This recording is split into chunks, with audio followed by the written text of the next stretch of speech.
सोलापुरात भारतीय जनता पार्टी आणि उद्धव बाळासाहेब ठाकरे शिवसेनेमध्ये चांगलीच जुंपली आहे. संजय राऊत यांच्या जयकुमार गोरे यांच्यावरील त्या गावरान भाषेतील टीकेनंतर गोरे यांनी कोण संजय राऊत अशी प्रतिक्रिया दिली. मात्र आमदार देवेंद्र कोठे यांच्यासह भाजप कार्यकर्त्यांनी राऊत यांना फैलावर घेतले. नंतर शिवसेनेच्या कार्यकर्त्यांनी संजय राऊत यांच्या प्रतिमेला दुग्धाभिषेक करताना पालकमंत्र्यांवर खालच्या भाषेत टीका केली. याच पार्श्वभूमीवर सुषमा अंधारे यांनी पत्रकार परिषद घेऊन पालकमंत्र्यांवर अनेक आरोप करत त्याला उत्तर देण्याचे आवाहन दिले होते.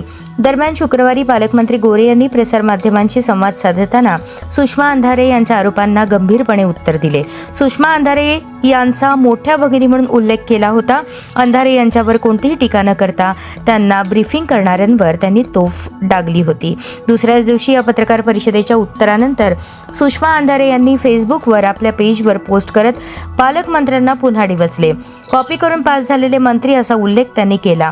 दरम्यान त्यांची पोस्ट काय आहे वाचा. जयकुमार गोरे हे निश्चितपणे कॉप्या करून पास झालेले मंत्री असावेत आणि संस्कार असतील की नाही याबद्दल तर शंकाच आहे. जयकुमार पत्रकार परिषद घेत असताना थोडे कमी पीत चला.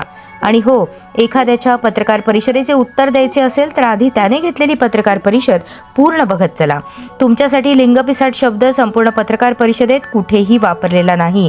पण तुम्हाला स्वतःबद्दल जर त्याबद्दल इतकी खात्री वाटत असेल तर त्याला माझा नाईलाज आहे. तुमच्या आजूबाजूला बसलेले तुमचे जे 2 चमचे वजा दलाल आहेत त्यांनी तुम्हाला चुकीचं ब्रीफिंग केलं असेल. आता तुमच्या दुसऱ्या वाक्याकडे येऊ. तुमच्या बोलण्याचं मला फार विशेष असं वाटलं नाही. भाजपचा मंत्री म्हटल्यावर ही भाषा फारच सहज स्वाभाविक आहे, कारण तुमच्यासारख्या माणसाकडून दुसरी कोणतीच अपेक्षा असूच शकत नाही. फक्त एक छोटासा प्रश्न. काल तुम्ही माझा उल्लेख ज्येष्ठ भगिनी असा केलात आणि आज तुमच्या तोंडी असे शब्द आहेत. जयकुमार तुमच्याकडे मोठ्या किंवा छोट्या बहिणीशी याच भाषेत बोलतात का?